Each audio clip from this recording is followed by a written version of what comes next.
නව life බොයි olive විෂබීෂ වලින් 100%කින් වැඩි ආරක්ෂාවක්. ලයිෆ් බොයි ආරක්ෂාවෙන් නොපියව ඉදිරියට. කොරෝනා වෛරසය පැතිරීම වළක්වන්න සබන් යොදා දෑත් සෝදන්න.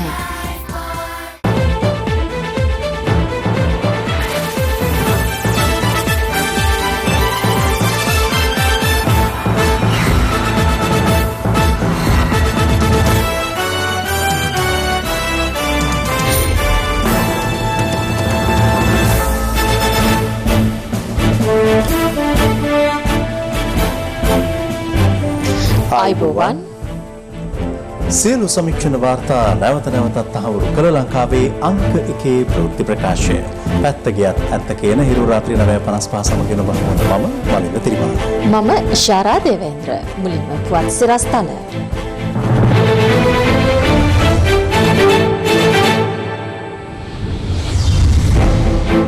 අදත් ආසාදිතයන් 25ක් සමස්ත ආසාදිතයන් ගණන 485ක් දක්වා ඉහළට. නිවාඩු ගිය ත්‍රිවිධ හමුදා සමාජිකයින්ට නැවත පැමිණීම සඳහා හෙටත් දිවයිනට මැදිරි නීතිය ත්‍රිවිධ හමුදාවේ නිවාඩුත් අවලංගු කෙරේ. බස්නාහිරට සහ පුත්තලමට තවදුරටත් ඇඳිරි නීතිය. ඇඳුරුම්පතේ අංක ක්‍රමවේදය ඇඳිරි නීතිය නැති ප්‍රදේශවලට පමණයි පොලිසිය කියයි. වැලිසර නාවික හමුදා කඳවුරේ නිලධාරියෙකු මී උණ වැළඳී මරුට. උතුරු කොරියානු නායකයා මිය ගිහින්ද? ජාතියේ මහා රැකවලාගෙන් පිදෙන උත්තමාචාර්ය විරු අභිමාන් ශ්‍රී ලංකා ඉන්ෂුරන්ස් එකෙන්. මෙරට COVID-19 ආසාදිත පුද්ගලයන් සංඛ්‍යාව 485ක් දක්වා ඉහළ ගොස් තිබෙනවා. ඒ අද දිනේ වාර්තා වූ නව ආසාදිතයන් 25 දෙනා සමගයි. මේ දිනවලදී වාර්තා වූ නාවික හමුදා සෙබළුන්ට අමතරව යුද හමුදා නිලධාරියෙකුටද COVID-19 ආසාදිත බවට තහවුරු වී තිබෙනවා. දවසේ පුවත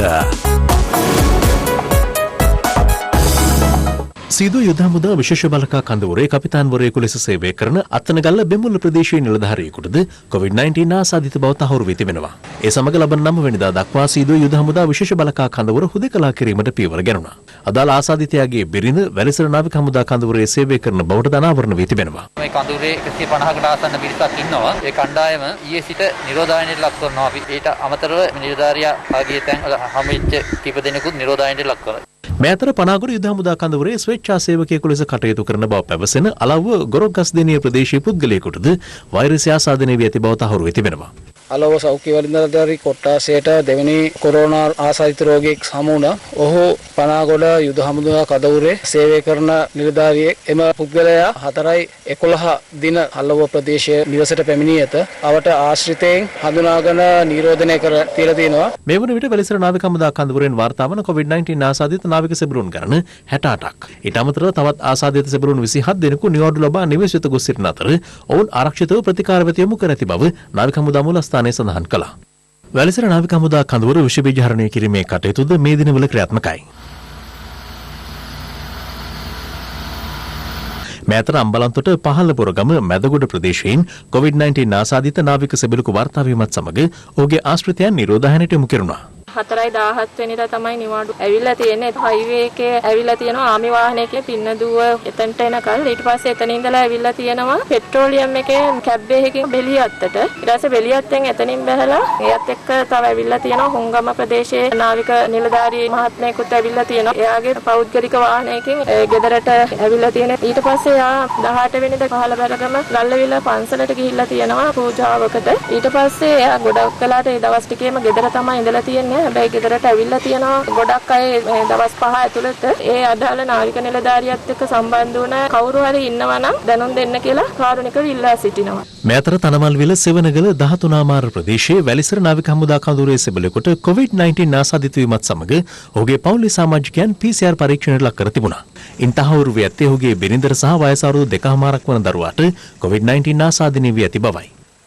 ඇය තනමල්ලිල ප්‍රදේශයේ රූපලාවන්‍යාගාරයක් පවත්වාගෙන යනු ලැබුවා. එහිදී ඇයගෙන් සේවාව ලබා ගැනීමට පැමිණි පිරිසක් හිටියා 10 දෙනෙකුගෙන් පමණ සමන්විත. එම පිරිස දැනට නිරෝධායනය කරමින් පවතිනවා. පදවි ශ්‍රීපුර ප්‍රදේශයෙන්ද COVID-19 ආසාදිත සෙබළෙකු හඳුනාගෙන නැති අතර ඔහු ප්‍රතිකාර සඳහා වැලිකන්ද මූලික රෝහල වෙත යොමු කෙරුණා. එම ප්‍රදේශයේ නිවාස 4ක පුද්ගලයින්ද නිරෝධායනය සඳහා යොමු කෙරුණු බව ප්‍රදේශීය මහජන සෞඛ්‍ය පරීක්ෂක කාර්යාලය සඳහන් කළා. මේ අතර වැලිසර නාවික හමුදා කඳවුරේ සිට නිවාඩු ගොස් සිටින සෙබළුන් අතරින් COVID-19 බවට සැක සහිත රෝග ලක්ෂණ මතු වූ සෙබළුන් කිහිප දෙනෙකු ප්‍රතිකාර සඳහා රෝහල්ගත කර තිබෙනවා. මේ අතර නිවාඩු ලබා පැමිණ සිටි කුලියාපිටිය පන්නල දඹදෙණිය කටුපොත ආදී ප්‍රදේශවල පදිංචි නාවික හමුදා සෙබළුන් පිරිසක් කුලියාපිටිය මූලික රෝහල වෙත රැගෙන විත් PCR පරීක්ෂණ සඳහා යොමු කෙරුණා. මේ අතර පසුගියදා වැලිසර නාවික හමුදා කඳවුරේ සිට බදුල්ල බලා සෙබළුන් රැගෙන පැමිණි බස් රථයක් කාර්මික දෝෂයකට ලක්වීමෙන් බදුල්ල ලංගම ඩිපෝවට ගොස් ඇති අතර එහි නඩත්තු කටයුතු සඳහා එක් වූ බදුල්ල ලංගම ඩිපෝවේ සේවකයන් පිරිසක් නිරෝධායනයට යොමු කර තිබෙනවා. එම බස් රථයේ පැමිණි ගිරාඳුරු කෝට්ටේ ප්‍රදේශීය නාවික සෙබළෙකුට වෛරසය ආසාදිත බව තහවුරු වීමත් සමගයි. මේ අතර පන්නිපිටිය පැලන්වත්ත ප්‍රදේශයේ පදිංචි නාවික හමුදා සෙබළෙකු වෛරසය ආසාදනය වී ඇති බවට තහවුරු වීමත් සමග ඔහුගේ නිවසය නිරෝධායනය සඳහා මිහින්තලේ නිරෝධායන මධ්‍යස්ථානයේ වෙත යොමු කෙරුණා. අත්‍යවශ්‍ය කටයුත්තකට පෞද්ගලික කොට්ටා ප්‍රදේශයේ බැංකුවකට ගිහිලා තියෙනවා. තව එක මිතුරෙක් මුණ ගැහි තියෙනවා. මොහු විසින් බොහොම සංවරව හැසිරුණ නිසා ලොකු විනාශයකින් වැළකීලා තියෙනවා. මේ අතර මොනරාගල වෙලේවත්ත ප්‍රදේශයේ COVID-19 ආසාදිත නාවික සෙබළෙකු හඳුනා ගැනීමත් සමග ඔහු සමග ඍජු සමන්තා පැවතු 9 දෙනෙකු මිහින්තලේ නිරෝධායන මධ්‍යස්ථානයේ වෙත යොමු කිරීමට පියවරගෙන තිබුණා. පසුගිය 20 වෙනිදා නිවාඩු ලබා අඹගමුව ප්‍රදේශයට පැමිණ සිටි නාවික හමුදා සෙබළුන් දෙදෙනෙකු ඇසුරු කළ පවුල් 7ක සමාජිකින් පිරිසක් නිරෝධායනයට යොමු කර තිබෙනවා. මේ හම්බෙච්ච තාත්තයි අම්මයි එයාගේ පොඩි අවුරුදු 1මාරක ළමයා. අද දින ඒ ළමයාට උණ වැඩි වෙලා එයාව රෝහල් වලට යවලා තියන්නේ. ඒ පවුලේ සමාජික තුන්දෙනාම සොයන් නිරෝධයට ලක් කරලා කියලා තියෙනවා. මේ අතර අද දිනෙත් නව ආසාදිතයන් 25 දෙනෙකු වාර්තා වූ බව වසංගත රෝග විද්‍යාංශය පවසනවා. ඒ සමග මෙරටින් හඳුනාගැනුණු COVID-19 ආසාදිත සම්පූර්ණ ගණන 485ක්. මේ අතර මියුණු රෝගී තත්ත්වයක් හේතුවෙන් වැලිසර නාවික හමුදා රෝහලේ ප්‍රතිකාර ලැබමින් සිටි නාවික හමුදා නිලධාරියෙකු ජීවිතක්ෂයට පත්ව තිබෙනවා. එලෙස ජීවිතක්ෂයට පත්ව ඇත්තේ ගලෙන් බිඳුනව ප්‍රදේශයේ පදිංචිකරුවෙකු වන 35 හැවිරිදි ලොතිනන් කමාන්ඩර්වරයෙකු බව නාවික හමුදා මූලස්ථානයේ සඳහන් කළා. ඔහුට COVID-19 වෛරසය ආසාදනය වී නොමැති බව තහවුරු වී ඇතත් පවතින තත්ත්වයේ මත ජාත්‍යන්තර නිරෝධායන රෙගුලාසි අනුව ඔහුගේ දේහය පිළිබඳ අවසන් කටයුතු සිදු කරන ලෙස නිර්දේශ වී තිබුණා. ඒ අනුව නාවික හමුදා උත්තමාචාර මධ්‍යයේ අද ඔහුගේ දේහය පිළිබඳ අවසන් කටයුතු සිදු කරන්නේ මෙලෙසින්.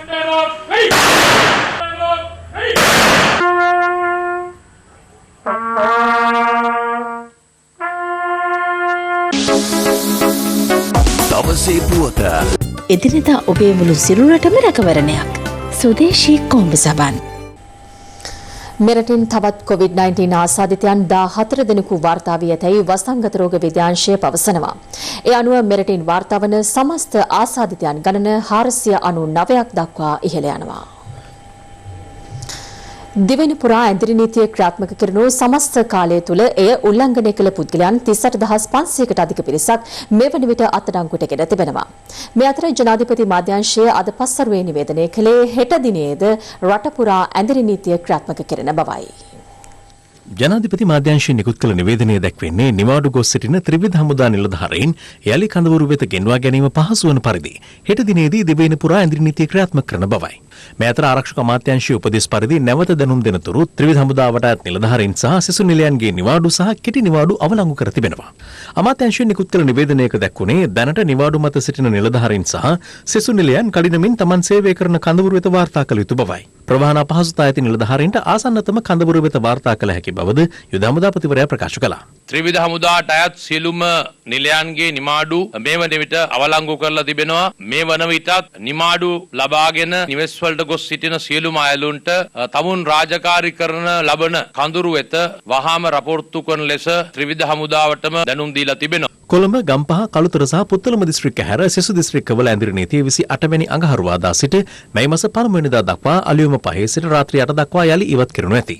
මේ අතර අත්‍යවශ්‍ය කාර්යයන් සඳහා වෝද නිවසින් බැහැර යාමට රාජ්‍ය විසින් ජාතික හැඳුනුම්පතේ අවසාන අංකය පදනම් කරගනිමින් ක්‍රමවේදයක් හඳුන්වා දී තිබෙනවා. ඒ අනුව ජාතික හැඳුනුම්පතේ අවසාන අංකය 1 හෝ 2 නම් අදාළ පුද්ගලයාට බැහැරට යාමට අවසර ඇත්තේ සඳුදා දිනේදී පමණයි. ජාතික හැඳුනුම්පතේ අවසාන අංකය 3 හෝ 4 නම් අඟහරුවාදාත් ජාතික හැඳුනුම්පතේ අවසාන අංකය 5 හෝ 6 නම් බදාදා දිනේත් බැහැර යාම සඳහා අවස්ථාව හිමි වනු ඇති.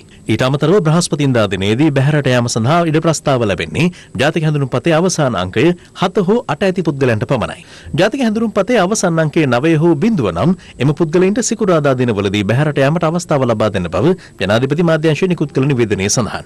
නියෝජ්‍ය පොලිස්පති අජිත් රෝහණ මහතා පැවසුවේ මැයි 4 වෙනිදා දක්වා ඇඳිරි නීතිය බලපැවැත්වෙන බස්නාහිර පළාතේ සහ පුත්තලම දිස්ත්‍රික්කයේ ජනතාවට මෙම හැඳුනුම්පත් ක්‍රමවේදය අදාළ නොවන බවයි. රජයේ සහ පුද්ගලික ආයතන පවත්වාගෙන යාමේදී ඒ වගේම කෘෂි කර්මාන්තය, දෛනික කටයුතු, කුලී රැකියාවන් කරන අයට මේ ඇඳිරි නීති ඉවත් කරන ප්‍රදේශවල තමුන්ගේ හැඳුනුම්පත් අංකය පිළිබඳව කිසිම ප්‍රශ්නයක් නැහැ. එම ප්‍රදේශවල සාමාන්‍ය ජනතාව තමන්ගේ පාරිභෝගික අවශ්‍යතාවයක් සපුරා ගන්න පමණක් පැමිණෙනවා නම් අපි විශේෂයෙන්ම ඔවුන්ගේ ඉල්ලා සිටිනවා ඒ අදාළ අංක අනුව කටයුතු කරන්න. මේතර ඇඳිරි නීතිය ලිහිල් කරන අවස්ථාවන්හිදී පොදු ප්‍රවාහන සේවා, අත්‍යවශ්‍ය සේවා සඳහා පමණක් යෙදවීම පිළිබඳව අවධානය යොමු ඇති බව ප්‍රවාහන සේවා කළමනාකරණ අමාත්‍යාංශය පවසනවා. කෙසේ වෙතත් ලංකා පෞද්ගලික බස් හිමියන්ගේ සංගමයේ පෙන්වා දෙන්නේ සෞඛ්‍ය උපදෙස්වලට අනුකූලව පෞද්ගලික බස් රථ ධාවනය කිරීම පාඩු සහගත බැවින් ඉන්ධන සහනාධාරයක් ලබා දෙන්නේ නම් බස් රථ ධාවනයට එක්විය හැකි බවයි. ප්‍රවාහන අමාත්‍යාංශයේ විදියට අපි තීන්දුවක් අරගෙන තිබෙනවා බස් රථ යොමු කරන්නේ අත්‍යවශ්‍ය සේවාවන් සඳහා පමණයි. මොකද ඇඳිරි නීතිය ලිහිල් කිරීමෙන් රජය බලාපොරොත්තු වුණේ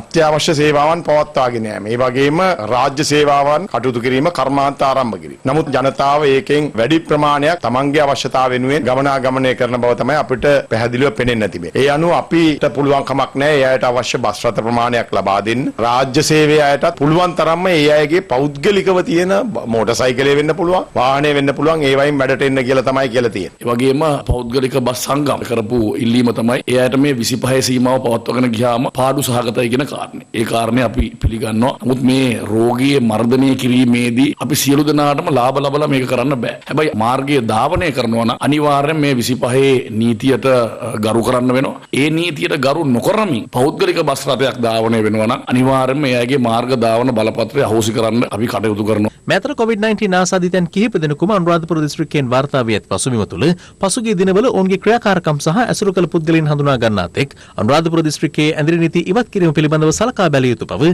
හිටපු අමාත්‍ය දුමින්ද දිසානායක මහතා නිවේදනයක් නිකුත් කරමින් පෙන්වා දෙනවා. මේතර මුළු දිවයිනටම ඇඳිරි නීතිය ක්‍රියාත්මක වූ අද දිනේත් සෑම ප්‍රදේශයක්ම ආවරණය වන පරිදි ආරක්ෂක අංශ විසින් ඇඳිරි නීති රාජකාරීවල නිරත වුණා. පොලිස් මාධ්‍ය කොට්ටාසේ පැවසුවේ අද පෙරවරු 6න් අවසන් වූ පැය 24 තුළ ඇඳිරි නීතිය උල්ලංඝනය කළ පුද්ගලයන් 1211 දෙනෙකු සහ වාහන 348ක් අත්අඩංගුවට ගත් බවයි. ඒ අනුව ඇඳිරි නීතිය ක්‍රියාත්මක කරන සමස්ත කාලය තුළ ඒ උල්ලංඝනය කළ පුද්ගලයන් 38566 දෙනෙකු අත්අඩංගුවට ගෙන ඇති අතර පොලිස් බහරට ගෙනුණු වාහන සංඛ්‍යාව 9909ක්. ඊයේ බෝකුන්දර ප්‍රදේශයේදී ඇඳිරි නීති බලපත්‍ර නොමැතිව මෝටර රථයකින් ගමන් කරමින් සිටි පිරිසක් පොලිස් නිලධාරීන් විසින් පරීක්ෂාවට ලක් කළ අවස්ථාවේදී අදාළ පොලිස් නිලධාරීන්ට බලපෑම් කර එම ස්ථානයෙන් පලා ගිය පුද්ගලයා සහ කාන්තාව පිළියන්දල පොලිසිය විසින් ඊයේ රාත්‍රියේ අත්අඩංගුවට ගත්තා. මෝටර රථයේ සිටි අනෙක් සැකකරුවන් දෙදෙනා අත්අඩංගුවට ගැනීමට මෙහෙයුම් ක්‍රියාත්මකයි. වරණ උසාවියේ මේ අපේත් තියන ශරීරයක් පුළුවන් අයලා බබාවයි වයිපයි ගන්න. මේ අතර අද දිනේ දිවයින පුරා නීති විරෝධී මත්පැන් සහ මත්ද්‍රව්‍ය වැටලීම් ක්‍රියාත්මක කිරීමට පොලිසිය සහ සුරාබදු දෙපාර්තමේන්තුව පියවර ගත්තා. මෝටර සිරේ සුබර කොහොමද බලන්නේ නේද? මේ මෝටර දාලා ගන්න. මාර වෙන්නේ නැද්ද? මෙතන චූටි කටක් තිබ්බ කට වහලා කරාඹු නැටි ගොඩක් වෙනවා. රඳෙන්නේ කරා. ඊයේ රාත්‍රියේ කිසියම් අයෙකු විසින් කාසල්රී ප්‍රදේශයේ පිහිටි මත්පැන් අලවිසලක් කඩා ඇතුළු වී ඇති අතර ප්‍රදේශවාසීන් එම ස්ථානයට පැමිණෙන විට ඔහු පලා ගොස් තිබෙනවා. දිස්ත්‍රික් හරහා ගමන් කිරීමට නොහැකි පසුබිමක මොනරාගල ප්‍රදේශයේ තරුණයෙකු මඩකලපුව කෙවිලිය මඩුව ප්‍රදේශයට පැමිණීම හේතුවෙන් ප්‍රදේශයේ මහා සංඝරත්නය ඇතුළු ජනතාව විරෝධය පළ කළේ මෙලෙසයි. දැන් මේ මනුස්සයා මොනරාගල ඉඳලා මේ බොරු ලියකියවිල්ලක් කරගෙන මෙතෙන්ට එනකන් එක පොලිසියක්වත් දැක්කේ නැද්ද? අපිට යන්න බෑ මෙතන ඉඳලා සින්නවත් කුඹුරට 10 පළකින්වත් අල්ලනවා. පස්සේ මම පොලිසියට කතා කරා, PHIට කතා කරා, සියලුම නිලධාරි මෙතෙන්ට ආවා. අවසානයේදී සිද්ධ වුණේ අම්පාරෙන් මේ සිද්ධිය බලන්ට ආපු ASP මහත්තයා පොලිස් නිලධාරියෙකුටත් පාර දෙනවා වීඩියෝ කරනවා කියලා. අන්තිමේදී කොරෝනා කාර්යයේද මොකෙද්ද දන්නේ නැහැ. ඒ මනුස්සයාත් මේ ගෙදර එහෙම්මම තියලා ASP ගියා. PHI මහත්තයා නම් කිව්වා මේ මනුස්සයා එක්ක නිරෝධායන මධ්‍යස්ථානයකට දාන්න නැත්නම් නීතියට පමුණුවන්නට කියලා. නමුත් ඒ එකක්වත් කරේ නැහැ. පසු අදාළ පුද්ගලයා මංගලගම පොලිසිය වෙත රැගෙන ගියා. ඇඳිරි නීතිය උල්ලංඝනය කරමින් බේරුවල ප්‍රදේශයේදී පුද්ගලයන් 20 දෙනෙකුට ආසන්න පිරිසක් සමූහයක් ලෙස ගැවසෙමින් යම් පානයක් පිළියෙල කරමින් සිටියේදී ඊයේ පොලිසිය වැටලීමක් සිදු කර තිබෙනවා. මෙහිදී එක් සැකකරුවෙකු අත්අඩංගුවට ගෙන ඇති අතර පොලිසිය පැවසුවේ පලාගේ සෙසු පිරිස අත්අඩංගුවට ගැනීම සඳහා විශේෂ මෙහෙයුමක් කරමු ඇති බවයි. මේ අතර සෞඛ්‍ය ආරක්ෂක පිළිවෙත් අනුගමනය නොකරමින් විවෘත කර තිබූ වෙළඳසැලක් පරීක්ෂා කිරීමට අම්බලන්ගොඩ මහජන සෞඛ්‍ය පරීක්ෂකවරුන් පියවර ගත්තා. සෞඛ්‍ය ආරක්ෂක වැඩි පිළිවෙලක් නැහැ. මාක්ස් එක සුදුක්කම් පදලා මාක්ස් දාගත්තා. මේ ක්‍රමවේද කිසි තේරුමක් නැහැ. අපි මේ මාන්සි වෙනවා ලෙඩේ වතුරනවා. කොහොමද මේක අලක්මල හොයාගන්නේ? මේ ගම පිටින්ම ලොක්ඩවුන් කරන්නේ. මේතර ඔන්ලයින් ක්‍රමවේදය ඔස්සේ පවතින මිලට වඩා ඉහළ මිල ගණන් ඔස්සේ බහන් අලෙවි කළ පිටකොටුව පරණ යොන් වීදිය ප්‍රදේශයේ ස්ථානයක් වැටලීමට පාරිභෝගික අධිකාරිය පියවර ගත්තා. චිකන් මිල පාලනය කරලා තියෙනවා. මේක 550ට වෙඩින් 800ට විකුණනවායි කියන්නේ වරද. මේක සඳහන් කළ මිල තියෙන්නේ 355යි. නමුත් මේගොල්ලෝ ඔන්ලයින් එකේ විකුණලා තියෙන්නේ 380යි. ඊට අමතරව 200ක් ට්‍රාන්ස්පෝර්ට් චාර්ජ් ගන්නවා. 125යි හීර සම්බා කන්ට්‍රෝල් ප්‍රයිස්. මෙතන විකුණන්නේ 160යි. මේ සම්බන්ධයෙන් කළ විමසීමකදී අදාළ වෙළඳසල් හිමියා මෙවැනි ප්‍රතිචාරයක් දැක්වුවා. දැන් ඔයගොල්ලෝ කවදාද මේ දැන් මේ යන ව්‍යාපාරේ මේක නවත්තන්නේ මේ sorry I'm not responsible to answer your question. Kolonna ප්‍රාදේශීය සභාව මගින් ජනතාවට ලබා දීමට නියමිතව තිබූ රුපියල් 10ක සහන මල්ලට අයත් පරිභෝජනයට නුසුදුසු ආහාර, අර්ථාපල් සහ ලුණු භූමි තෙල් යොදා විනාශ කිරීමට පියවර ගැනුණා. නාරායන්පිට ආර්ථික මධ්‍යස්ථානයේ හෙට දිනේ සිට නැවතත් තොග සහ සිල්ලර වෙළඳාම් කටයුතු සඳහා විවෘත කිරීමට නියමිත බැවින් අද දිනේදී එම පරිශ්‍රය විෂ බීජහරණයට ලක් කෙරුණා. අධිවේගී මාර්ග පිවිසුම් ආශ්‍රිතව රාජකාරී නිරත පොලිස් නිලධාරීන්ට ආරක්ෂක ඇඳුම් කට්ටල සහ වේලි ආහාර ලබා දීමේ වැඩසටහනක් බස්නාහිර පළාත බහර ජ්‍යෙෂ්ඨ නියෝජ්‍ය පොලිස්පති දේශපන්දු තෙන්නකෝන් මහතාගේ ප්‍රධානත්වයෙන් පැවැත්වුණා. මේ අතර බත්තනමුල්ල ජයවර්ණගම නිවාස සංකීර්ණයේ වෙසෙන ජනතාවගේ මානසික අතතිය දුර්ලභ වෙනුවෙන් සංවිධානය කරන ප්‍රසංගයක් ඊයේ පැවැත්වුණේ ක්‍රිකට් ක්‍රීඩක කුසල් ජනිත් සහ තලංගම පොලිසිය ප්‍රධානත්වයෙන්. වෛද්‍යවරුන් ඇතුළු සෞඛ්‍ය කාර්ය මණ්ඩලයේ මානසික ආතතිය දුරු කිරීම වෙනුවෙන් සංවිධානය කරන සුවවිරු ප්‍රණාම සංගීත වැඩසටහනක් කාවත්ත මූලික රෝහලේදී පැවැත්වුණා.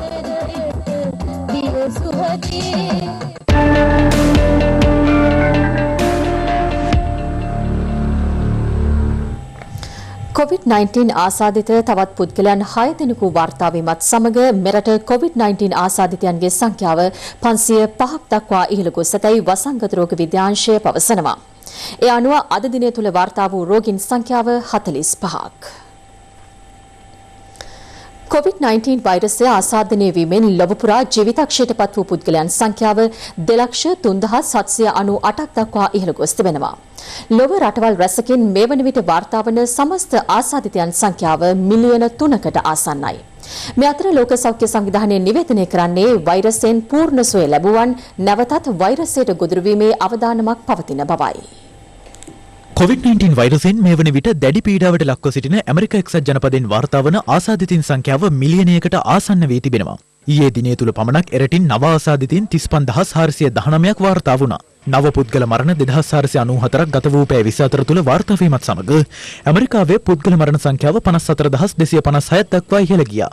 වෛරසයේ ශීඝ්‍ර ව්‍යාප්තිය පාලනයට එරට සියලු ප්‍රාන්තයන්ට දැඩි සංචරණ සීමා පනවා තිබුණද ඇතැම් ප්‍රාන්තයන් එම සංචරණ සීමා ලිහිල් කිරීමට පියවර ගැනීමත් සමග කැලිෆෝනියා ඇතුළු ප්‍රාන්ත කිහිපයක වෙරළ තීරයන්හි ඇමරිකානුවන් වෛරස අවදානමද නොතකමින් විනෝද වන අයුරු විදේශ මාධ්‍යයන් මෙලෙස වාර්තා කළා. ඇමරිකාවේ වෛරස ව්‍යාප්තියේ අපකේන්ද්‍රය බවට පත්ව ඇති නිව්යෝක් ප්‍රාන්තයේ ඖෂධ සැල්වලට COVID-19 පරීක්ෂාවන් සිදු කිරීමට නිව්යෝක් ප්‍රාන්ත රජය අවසර ලබා දී තිබෙනවා. අවස්ථාවන් රැසකදී සිදු කරන ලද ආන්දෝලනාත්මක ප්‍රකාශන හේතුවෙන් ලොව පුරා දැඩි අවධානයට ලක්ව සිටින ජනපති ට්‍රම්ප් දවල මන්දිරයේ පැවැත්වෙන දෛනික කොවිඩ් මර්ධන ප්‍රවෘත්ති සාකච්ඡාව අද විනාඩි 22කට සීමා කිරීමට පියවර ගත් අතර මාධ්‍යවේදීන් හට ප්‍රශ්න ඇසීමට අවසරය හිමි වූයේ නැහැ. ඇමරිකානු ජනාධිපතිවරයා දවල මන්දිරයේදී කොවිඩ් මර්ධන සම්බන්ධයෙන් අවම වේලාවක් පැවැත් වූ ප්‍රවෘත්ති සාකච්ඡාව මෙහෙවනවා. මේ අතර වෛරසයෙන් පූර්ණ සුවය ලැබූ පුද්ගලයින්ට නැවතත් වෛරසය ආසාදනය වීමේ අවදානමක් නොපවතින බවට විශ්වාස කිරීමට කිසිදු සාධකයක් නොමැති බව ලෝක සෞඛ්‍ය සංවිධානය නිවේදනය කරනවා. ගත වූ පැය 24 තුළ යුරෝපා කලාපයේ වැඩිම පුද්ගල මරණ සංඛ්‍යාව වාර්තා වූයේ බ්‍රිතාන්‍යයෙන් වන අතර ඒ පුද්ගල මරණ 813ක්. COVID-19 වෛරසය ආසාදනය වී පූර්ණ සුවය ලැබූ බ්‍රිතාන්‍ය අග්‍රාමාත්‍ය බොරිස් ජොන්සන් හෙට දිනේදී සිය රාජකාරී කටයුතු ආරම්භ කරන බවට බ්‍රිතාන්‍ය මාධ්‍ය වාර්තා කරනවා. නාසි ජර්මනියේ පාලනයෙන් ඉතාලිය මුදා ගැනීමේ 75 වන සංවත්සරයට සහ ඉතාලියේ නිදහස් දිනයට ජනපති සර්ජියෝ මටරෙල්ලා එක්ව සිටියේ මේ අයුරින්.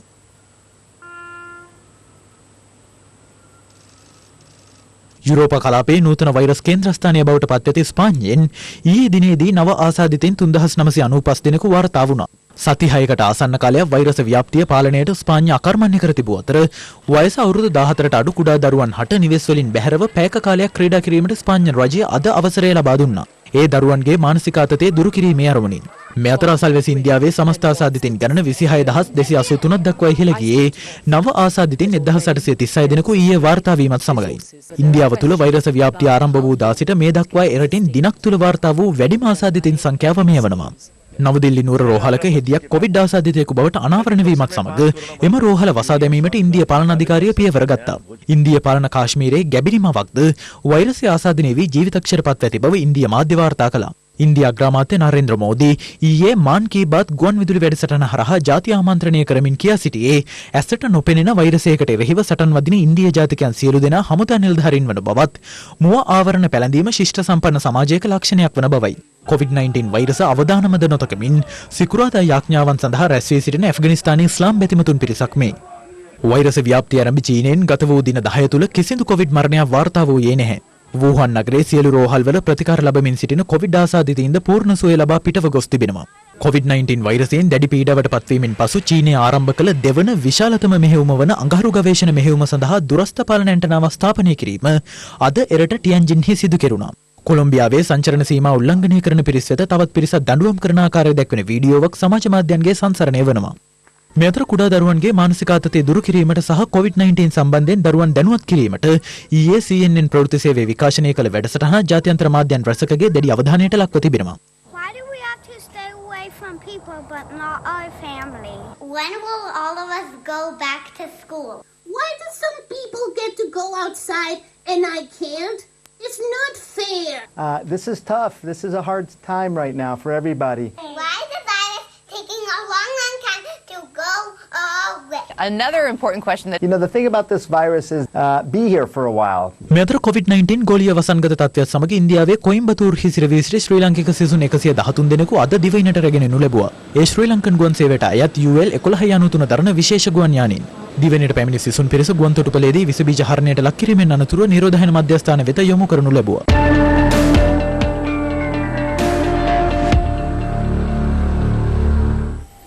රටට සහ ජනතාවට සෙත්පතා ජනාධිපති ගෝඨාභය රාජපක්ෂ මහතාගේ සහභාගීත්වයෙන් සර්ව රාත්‍රික පරිත්‍රාණ ධර්ම දේශනාවක් ඓතිහාසික කතරගම පුදුබිමේදී ඊ රාත්‍රියේ පැවැත්වුණා. කතරගම පුදුබිමට පැමිණි ජනාධිපති ගෝඨාභය රාජපක්ෂ මහතා කිරිවෙහෙර රජමහා විහාරාධිපති රුහුණු බාගම්පත්තුවේ ප්‍රධාන සංඝනායක පූජ්‍ය කොබවක ධම්මින්ද හිමියන් බැහැදක ආශිර්වාද ලබා ගත්තා. ජනාධිපතිතුමාගේ පැමිණීම සනිටුහන් කරමින් උන්වහන්සේ විසින් එහිදී සිහි වටනයක්ද ජනාධිපතිතුමා වෙත පිළිගැන්වුවා. කිරිවෙහෙර සෑරදුන් අභියස විශේෂ ආගමික වතාවත්හි නිරත වූ ජනාධිපතිවරයා කතරගම දේවාල භූමියේ අෂ්ටඵල බෝධීන් වහන්සේද වැඳ පුදාගත්තේ ඉන් අනතුරුවයි.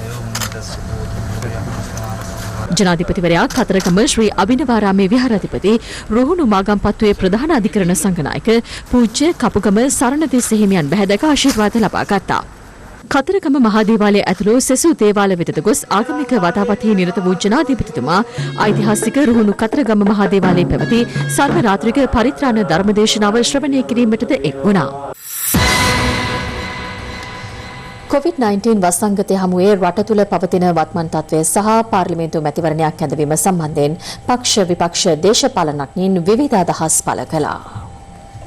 විශේෂයෙන්ම මේ අවස්ථාවේ රජයෙන් ඉල්ලීමක් කරනවා කොරෝනා වසංගතයෙන් විපතටපත් වුණු ජනතාවට ලබා දුන්නු රුපියල් 5000ට අමතරව අඩුම තරමින් තවත් රුපියල් 15000ක් හැම පවුලකටම ලබා දෙන්නට කටයුතු කරන්නට ඕන මසක් ජීවත් වීම උදෙසා. විශේෂයෙන්ම මේ කොරෝනා රෝගීන්ගේ ප්‍රමාණය වර්ධනය වීමත් සමග මේ මැතිවරණයකට කාලයක් නොවේ. ඒ නිසා මැතිවරණ කොමිසමේ සභාපතිතුමා ප්‍රමුඛ කොමසාරිස්තුමන්ලගේ මම ඉල්ලීමක් කරනවා. කරුණා කරලා මිනිස් ජීවිතවලට ප්‍රමුඛතාවය ලබා දෙන්න. මලකඳන් වලින් අපිට මැතිවරණය කරන්නට කිසිසේත්ම අපේ බලාපොරොත්තුවක් නැහැ. මේක මැතිවරණයක් සඳහා තාම සුබදායි තත්ත්වය නෙමෙයි. ඒක ඕන කෙනෙක් පිළිගන්න. තමන්ගේ නායකින් තෝරාපත් කරගන්න අවශ්‍ය සෞඛ්‍ය උපදෙස් පිළිපදිමින් ඡන්ද පොරට ගිහිල්ලා කතිරයක් ගහලා ඡන්ද පත්‍රිකාව පෙට්ටියට දැමීම ඒ තරම් ලොකු ප්‍රශ්නයක් නෙමෙයි. දැන් බලන්න පහුගිය කාලේ ජනතාවට ලබා දීපු අපි 5000 මුදල් ග්‍රාම නිලධාරීන් ක්‍රියාත්මක වුණා. ෆෝම් පුරවගත්තා. සමෘද්ධි නිලධාරීන් සංවර්ධන නිලධාරීන් මේ සිළු දෙනා ක්‍රියාත්මක වුණා. ප්‍රශ්නයක් ඇති වුණේ නැහැ. අපි ඉල්ලීමක් කරනවා කරුණා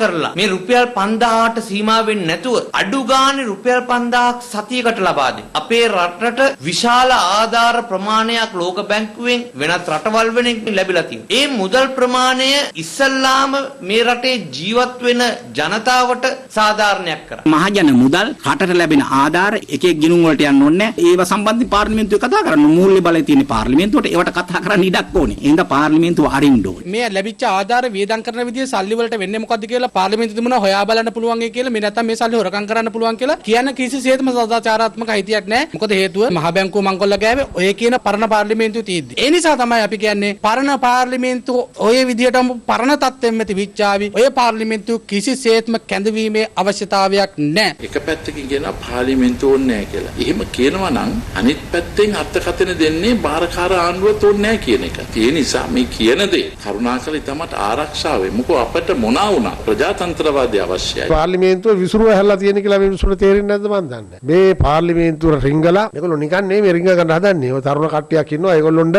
අපි දන්නවා මේ සැරේ පාර්ලිමේන්තුව එන්න හම්බෙන්නේ නැහැ. ඊට පස්සේ පෙන්ෂන් එක නැති වෙනවා. තවත් මේ මාස දෙක තුනේ කොහම හරි ඔකට රිංග ගත්තා නම් පෙන්ෂන් එක හම්බෙයි කියලා තමයි බලන්නේ. මේ රටේ ජනතාවගේ අනාගතය වෙනුවෙන් මේක මර්ධනය කිරීම වෙනුවෙන් අවශ්‍ය තීන්දුව ගන්න අලුතෙන් නීති හදලා දීලා හම්බ වෙන මුදල් ප්‍රමාණය විවිධභාවයකින් ක්‍රියාත්මක වෙනවද කියන එක ඒ බලන්න තියෙන ආයතනය තමයි පාර්ලිමේන්තුව. ඒක කරන්න තමයි පාර්ලිමේන්තුව කැඳවන්න කියන්නේ. එහෙම නැත්නම් අපිට පඩිය ගන්නවත් පෙන්ෂන් හදා ගන්නවත් නෙමෙයි. නමුත් විපක්ෂය ඒකට දෙන තර්කය තාම බොළඳයි. ඉතින් ඔය කියන දේ පරණ පාර්ලිමේන්තුව කැඳවුවොත් දුරකථනයෙන් එනවා පාර්ලිමේන්තුවට 80 ගණක් മന്ത്രിවරු. එතකොට දුරකථනයේ ඉඳලා අලියා ප්‍රවර්ධනය කිරීම අලියගේ දුරකථන ප්‍රවර්ධනය කිරීම මැතිවරණ නීතිය අනුව වැරදි. ඒ හින්දා මම නම් කියන්නේ මේ වෙලාවේ ජනාධිපතිතුමා පරණ පාර්ලිමේන්තුව කැඳවුවොත් ජනාධිපතිතුමා මැතිවරණ නීති කැඩුවා වෙනවා.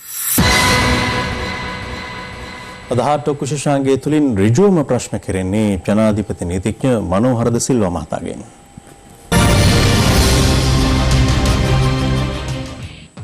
ජනාධිපතිවරයා ඡන්දේ 25 වෙනිදාත් බිනව පාර්ලිමේන්තුව කැඳවන එක මැයි මාසේ කරන්නත් යෝජනා කළා.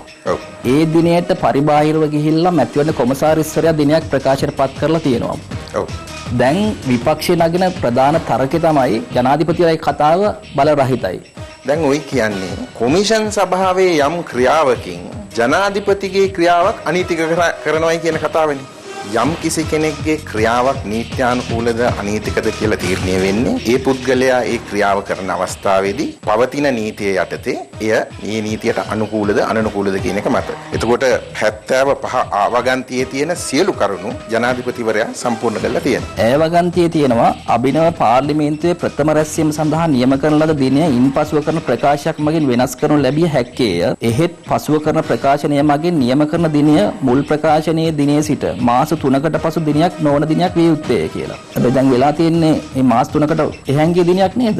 ওই මැතිවරණ දිනය වෙනස් කරන්න පුළුවන් මැතිවරණ නීතිය යටතේ. මොකද ආණ්ඩුක්‍රම ව්‍යවස්ථාවේ නෑනේ මැතිවරණ නීතිය වෙනස් කරන ප්‍රතිපාදනයක්. මැතිවරණ නීතිය යටතේ තමයි අලුත් දිනයක් දුන්නේ. ඒ නීතියේ සඳහන් වෙන්නේ මාස 3ක් ඇතුළත දිනයක් නියම කරන්න ඕනේ කියලා. විපක්ෂ නගන තර්කයක් තමයි දැන් මේක හදිසි අවස්ථාවක් නිසා ඇයි ජනාධිපතිවරයා පාර්ලිමේන්තුව කැඳවන්නේ නැත්තේ? නීති වලින් වසංගත පාලනය කරන්න බෑනේ. සුමන්දිරන් මහත්මයාට කියන්න තියෙන්නේ දැන් මේ වසංගතේ මීට ඉක්මනින් හොඳ කරගන්න පුළුවන් මෙන්න මේ වගන්තිය දැන් කියන්නකෝ. මේ සුමන්දිරන් කියන දේශපාලඥයා තමයි ඔය කතා කරන්නේ. සුමන්දිරන් කියන ජනාධිපති නීතිඥතුමා නෙමෙයි. නොවැම්බර් 8 වෙනිදා ඔබතුමාට මතක ඇති මෛත්‍රී පරිසිරිසේන මහත්මයාගේ ඒ වෙලාවෙත් ওই නීති තර්ක ගෙනාවා සුමන්දිරන් මහත්මයා. එතුමන්ලා ඒ පැත්තට කතා කළා ඔබතුමන්ලා අනිත් පැත්තට කතා කළා. හැබැයි අවසානයේදී ශ්‍රේෂ්ඨාධිකරණය තීරණය කළේ සුමන්දිරන් මහත්මයා ගෙනාවු තර්කය. දැන් තියෙන ওই නීති තර්කයටත් එතුමා ශ්‍රේෂ්ඨාධිකරණයට ගියොත් මොකද වෙන්නේ ඊට පස්සේ? ශ්‍රේෂ්ඨාධිකරණය මොනවා කියේද මම දන්නේ නැහැ. මම අදටත් විශ්වාස කරනවා. ඒ අර්ථ නිරූපණය නීති ප්‍රකාරව තරම් නිවැරදි නෑ කියලා මගේ මතයට අනුව. බැරි වෙලාවත් ජනාධිපතිවරයා පාර්ලිමේන්තුව කැඳෙව්වොත් මේ නාම යෝජනා වලට මොකද වෙන්නේ? දැන් නාම යෝජනා බාරගත්තේ මුදට විස කරන්නද කියන්නේ? නාම යෝජනා බාරගෙන තියෙන්නේ. දීපු නොමිනේෂන් එක කැන්සල් වෙනවා කියලා කොහෙද තියෙන්නේ? එහෙම එකක් නෑනේ. COVID-19 ව්‍යාප්ත වීමත් සමග දැඩි දුෂ්කරතා මැද සරණක් අවශ්‍යව සිටින අපේම ජනතාව වෙනුවෙන් ක්‍රියාත්මක රට වෙනුවෙන් හිරු සහන යාත්‍රා ක්‍රියාන්විතය මේ වන විට ගම් නගර සිසාරා සාර්ථකව ක්‍රියාත්මක වනවා. මේ අතර සහන යාත්‍රා ක්‍රියාන්විතයට සමගාමීව පොදු ස්ථාන විෂ බීජහරණය කිරීම ඇතුළු වැඩසටහන් කිහිපයක් අදත් ක්‍රියාත්මක වුණා. රට වෙනුවෙන් හිරු සහන යාත්‍රා ක්‍රියාන්විතය LOLC සමග COVID-19 වෛරසය ව්‍යාප්ත වීමත් සමග දුෂ්කරතා රැසකට මුහුණ පා සිටින අපේම ජනතාවගේ සුව සහනය මුඛ්‍ය පරමාර්ථය කරගනිමින් ආරම්භී හිරු සහන යාත්‍රා ක්‍රියාන්විතය කොළඹ සහ ගම්පහ දිස්ත්‍රික්ක ආවරණය කරමින් අද ක්‍රියාත්මක වුණා. රටේ පවතින COVID-19 වසංගතයේ දුෂ්කරතාවලට මුහුණ දී සිටින පූජ්‍ය පක්ෂයට වැඩිහිටි නිවාස ළමා නිවාස වල නේවාසිකව සිටින පුංචි දුවතුරුන් සහ වැඩිහිටියන් වෙනුවෙන් හිරු මාධ්‍ය ජාලය, හිරු FM, හිරු TV නාලිකා විසින් මිට දින ගණනාවකට ඒතදී ආරම්භ කරන ලද රට වෙනුවෙන් හිරු සහන යාත්‍රා LLC සමගින් අද දවසේදී වැඩ කටයුතු මෙලෙසින් ආරම්භ කරන වග අපි අපට දැනුම් දෙනවා. මාධ්‍යකරණයට එහා සමාජ මහා වගකීමක් ඉෂ්ට කරමින් හිරු මාධ්‍ය ජාලය විසින් සිදු කරනු ලබන වැඩසටහන මහා සංඝරත්නය හැටියට අපි ඉතාමත්ම ප්‍රශංසා කරනවා. ඒ අයට තව හැම ස්ථානයකම මේ වගේ සහනදායී දේවල් කරන්න දෙවියන් වහන්සේගේ කරුණාව මේ මොහොතේ අපි ඉල්ලා සිටිනවා. සියලු විහාරස්ථානවලම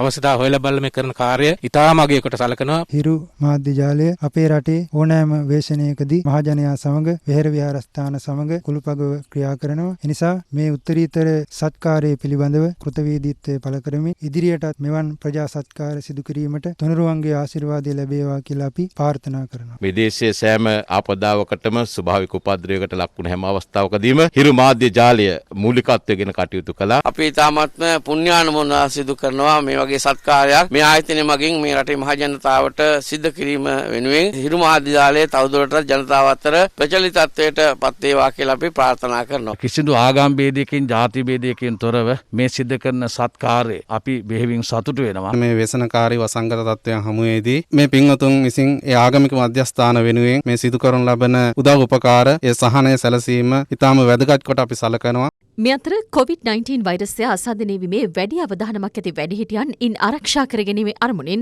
හිරු මාධ්‍ය ජාලය ආරම්භ කළ වැඩිහිටි නිවාසය විෂ බීජහරණය කිරීමේ වැඩසටහන අද කළුතර දිස්ත්‍රික්කයේ ක්‍රියාත්මක වුණා. ඒ අනුව බස්කඩුව ජයසිරි ද සිල්වා අනුස්මරණ ජ්‍යෙෂ්ඨ පුරවැසි නිවාසය සහ මතුගම මයුර වැඩිහිටි නිවාසය අද විෂ බීජහරණය කෙරුණා. 077යි 30යි 35යි 930 අංකය ඇමතීමෙන් අවශ්‍යතාවය ඇති වැඩිහිටි නිවාසයන් වෙත මෙම සේවාව ලබාගත හැකියි. එමෙන්ම හිරු සහන යාත්‍රා ක්‍රියාන්විතයට සමගාමීව හිරු මාධ්‍ය ජාලය ශ්‍රී ලංකා රතුකුරුස සමාජය හා එක්ව ක්‍රියාත්මක කරන පොදු ස්ථාන විෂ බීජහරණය කිරීමේ වැඩසටහන් ගම්පහ සහ මහනුවර දිස්ත්‍රික්කයන්හි ක්‍රියාත්මක වුණා. ඒ අනුව අදාළ දිස්ත්‍රික්කයන්හි පොලිස් ස්ථාන රැසක් මෙලෙස විෂ බීජහරණය කෙරුණා. හිරු මාධ්‍ය ජාලය හා රතුකුරුස සමාජය එකතු වී මණිකින්න පොලිස් ස්ථානය විෂ බීජහරණය කරා. එම ආයතන දෙකටම ස්තුතිවන්ත වෙනවා. ශ්‍රී ලංකා පොලිසිය වෙනුවෙන් මහජනතාව වෙනුවෙන් මේ කර ප්‍රජා සත්කාරය සම්බන්ධයෙන් ස්තුතිවන්ත වෙන්න ඕනේ හිරු මාධ්‍ය ජාලය සහ ශ්‍රී ලංකා රතුකුරුස සමාජයට. රට වෙනුවෙන් හිරු සහන යාත්‍රා ක්‍රියාන්විතය LOLC සමග. දැන් තවත් දේශීය පුවත් කිහිපයක් සමගින් රටවටා හිරු. රටවටා හිරු. COVID-19 නිරෝධායන මධ්‍යස්ථාන ලෙස පාසල් යොදා නොගන්නා ලෙස හිටපු අධ්‍යාපන අමාත්‍ය අඛිල විරාජ් කාර්යවසම් මහතා රජෙන් ඉල්ලා සිටිනවා. කොළඹ DS සේනානායක විද්‍යාලයේ කොළඹ රාජකීය විද්‍යාලයත් කොළඹ තර්ස්ටන් විද්‍යාලයේ නිරෝධායන මධ්‍යස්ථාන වශයෙන් නේවාසිකව මෙම කටයුත්තේ යෙදලා ඉන්නවා කියලා මට දැනගන්න ලැබිලා තියෙනවා. කිසිම පාසලක් නිරෝධායන මධ්‍යස්ථාන වශයෙන් පවත්වාගෙන යන කටයුතු කරන්න එපා. අපේ රටේ දරුවන්ගේ ජීවිත එක්ක සෙල්ලම් කරන්න එපා. කොස්ලන්ද බලහරුව ප්‍රදේශයේ නිවසක් තුළ පවත්වාගෙන ගිය ගංජා ජාවරම වටලා ගංජා කිලෝග්‍රෑම් 50 සමග සැකකරුවන් දෙදෙනෙකු අත්අඩංගුවටගෙන තිබෙනවා. හබරණ ප්‍රදේශයේදී පුද්ගලයෙකු කාන්ත ඇඳුමින් සැරසී වෙස් මුහුණක් පැළඳ නිවසකට ඇතුළු වීමට උත්සාහ කරන ආකාරය ආරක්ෂක කැමරාවක සටහන්ව තිබුණේ මෙලෙසයි.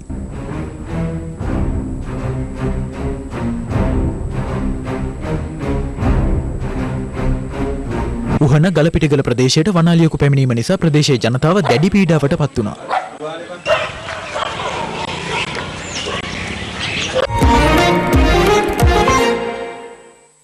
එසමගින් අදට අපි සමුගන්නවා. පැත්තක් නැතුව ඇත්ත දැනගන්න තිරේ දිස්සන පරිදි ඔබගේ ජංගම දුරකථන ජාලයට අනුව හිරු ප්‍රවෘත්ති SMS සේවාව සක්‍රිය කරගන්න. පවරමු හෙට සවස් 6:55. සුබ රාත්‍රියක්.